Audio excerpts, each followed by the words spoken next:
Hello my friends, and today we'll be looking at a groovy little thing, or a groovy little thing, a nice little jazzy bass riff that I created for you to learn. I like it. It's nice. It sounds good. Yes, it's a good little riff. Plus, also, if you want to have not a better understanding, but more knowledge of the chord shapes that I use, check out Cool Chords 1 and Cool Chords 2. They're older lessons, but there's still loads and loads of learning there where we go through lots and lots of chord shapes and riffs and things like that, where you can incorporate this idea.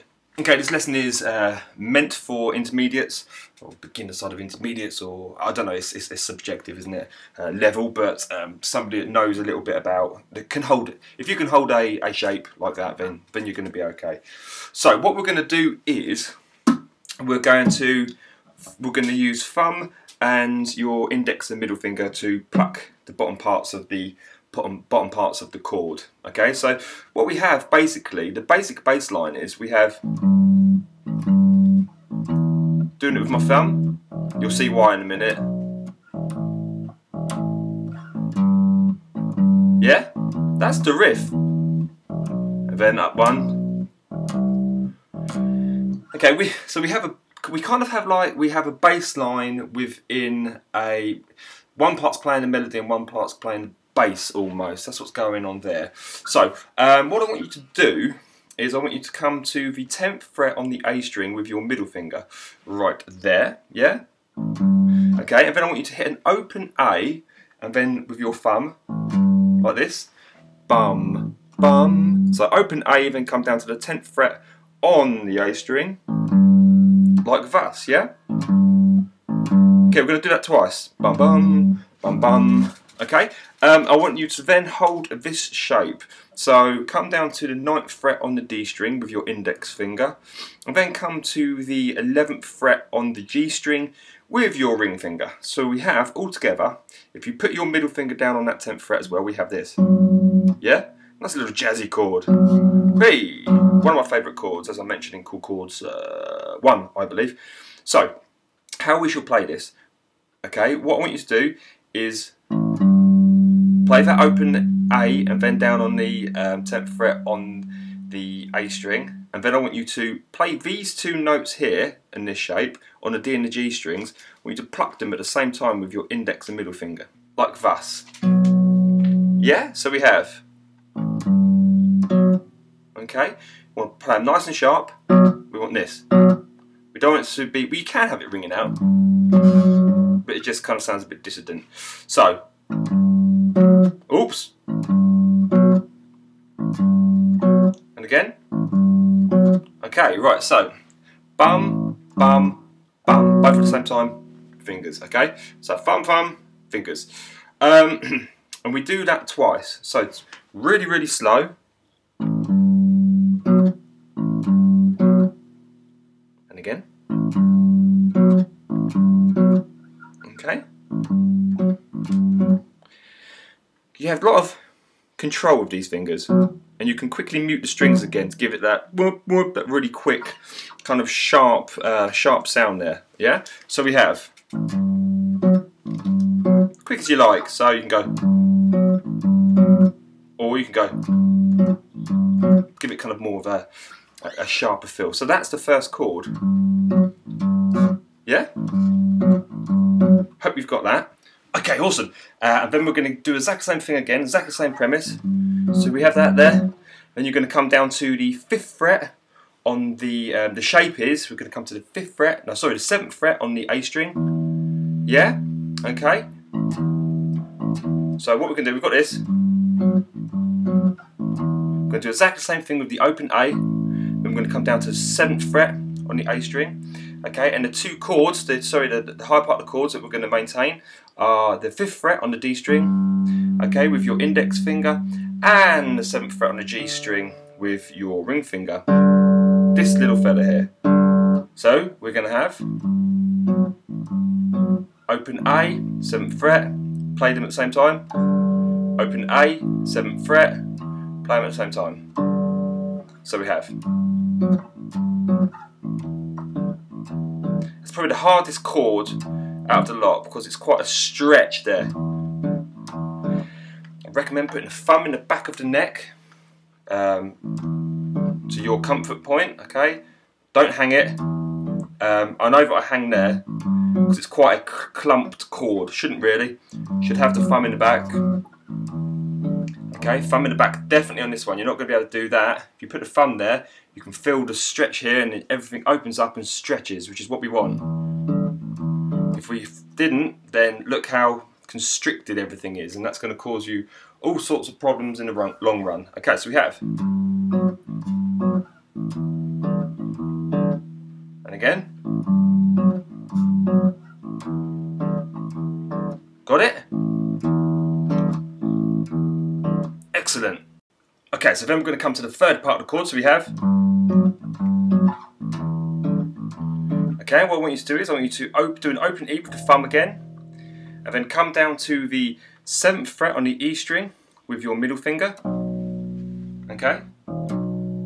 Right, and then what I want you to do is I want you to come to the 7th fret on the D string with your ring finger, 7th fret on the G string with your little finger. So we have this little fella going on here. And I want you to do that.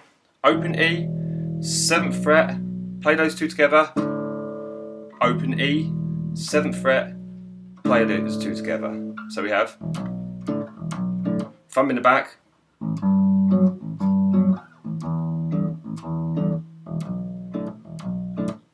going to do that 4 times. So these ones we've done twice.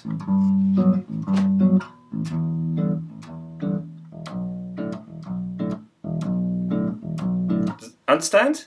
Okay, so awesome.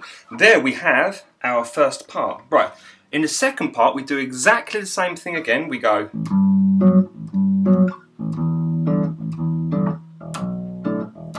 But we only do that twice. We only do that twice on this one. In the second time, so we go bum bum bum bum bum bum. Now these two fingers, okay, these two guys, they stay here like thus. And what we're going to do is we're going to do an open E again, like we did before, but we're going to come to the 5th fret on the E string. Okay, and we're going to do that twice. Okay, so we have, if I just give you an example, it'd be easier for you to understand. First time rounds, 4. And again, second time round. Oops.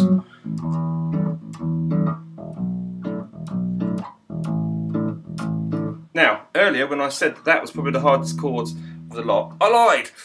Turns out that actually that is quite difficult as well. Look at the stretch. Look at the tendons there. Thumb is in the back, firmly planted. But the good thing about that there is we're not on it long. You could adjust your technique so you go bum bum bum bum.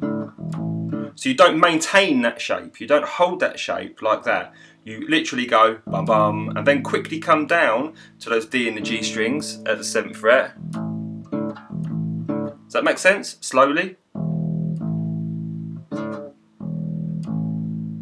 It kind of takes the pressure off a little bit. I mean, you don't want to be moving your hands too much because you'll just look a bit silly. So you want this, but I mean, I would recommend try and get that strength up. It's going to take time.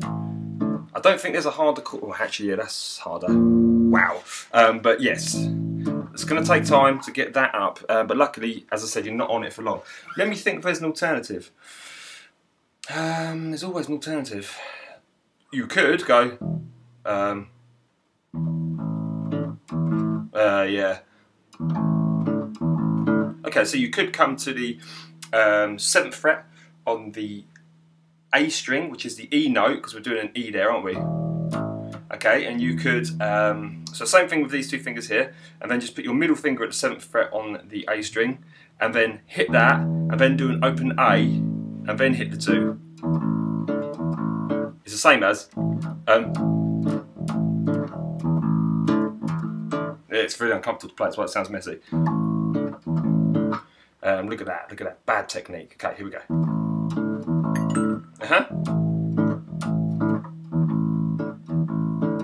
Yeah, I would recommend going for the, but as I said, there's always alternatives, especially with chords, because there's so many places, because we're hitting so many notes and doing so many things, there's so many other alternatives. So we have those two parts around. We have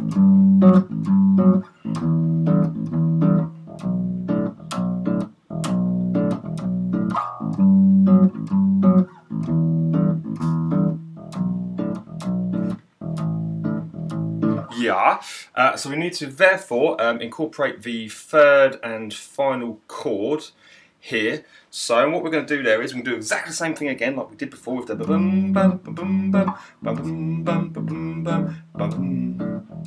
We're going to do it twice again like we did before we move down to the 5th fret on the E string, but this time we're going to do an open E. Alright, we're going to come to the 6th fret on the E string with our middle finger, was, right there. We're going to go, yeah, open E, fret it, and then we're going to come down to the 7th fret on the D and the G strings with our index finger, right, and we're going to bar across those two strings like thus. So we're going to hold down there like that, yeah? Same thing happens with this hand, two things at once, two strings at once even. So, and we've got bum, open, middle finger. In this instance, I would go bum, bum, take your finger off because you're going to need that strength to place that down. If you left that there, it's quite, just the physical aspect of your body and fingers, it's going to always point that way. You can't really get it straight because that finger's already pointing that way. So, if you go bum, take your finger off, you therefore have the control to place those over those two strings right there. So we do it twice. Bum, bum, bum, bum, bum, bum. Yeah, does that make sense? Okay, so really slow, that part is... Look at this, I keep on doing that. I'll tell you why, it's because I'm clumping those chords together and I'm getting as much strength in there as possible. I shouldn't. There you go.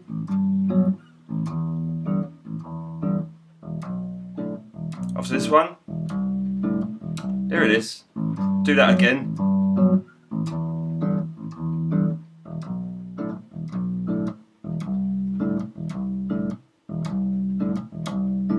Yeah? If you so see fit. So, all of it together is...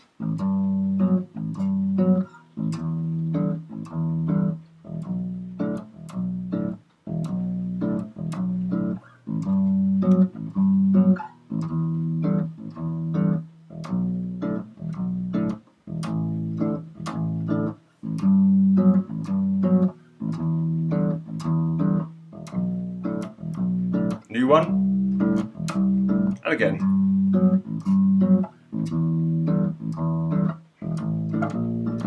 Okay, so there is our the riff that is in the little example song that I've taught you.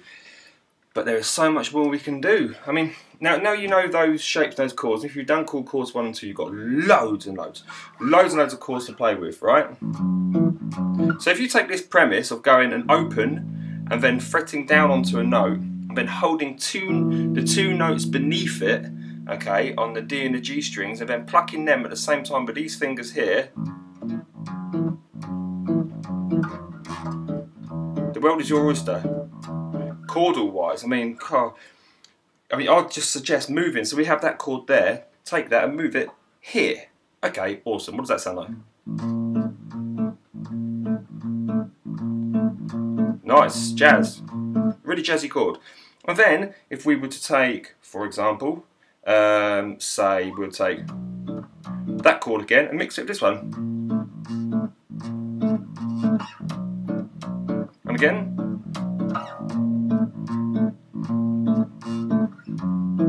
Yeah, mix them around. I mean, that sounds great.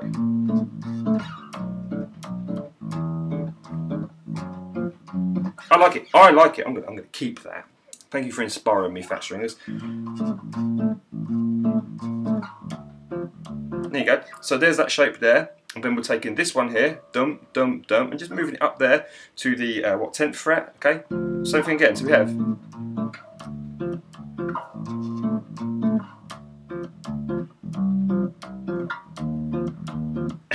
Exactly the same chord shapes, we're just moving them in different places. You could play with the riff that we did, the main riff that we did, for example. How about this?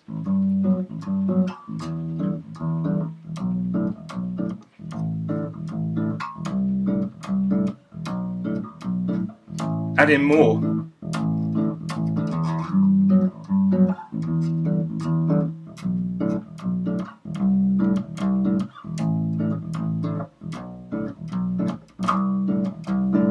doing is just adding, just playing with those chords and just putting and playing them for longer durations in different places. But those two stay the same, and it's just messing with these ones. There's so much you can do with it. Anyway, so you guys have fun with it. I hope you enjoyed the lesson. If you have any questions, then you need to contact me at oh, look at that, even learnbass.net. Not easy to do on a t-shirt, so it turns out. And you can contact me there, or go to my forums, learnbassforums.com. You can find a link at learnbass.net. Just go there and ask there, and I shall be there, hopefully. Or you can email me, tweet me, Facebook me. God, so many ways of getting in contact. Anyway, you take care, guys, and I'll see you in the next lesson. Goodbye.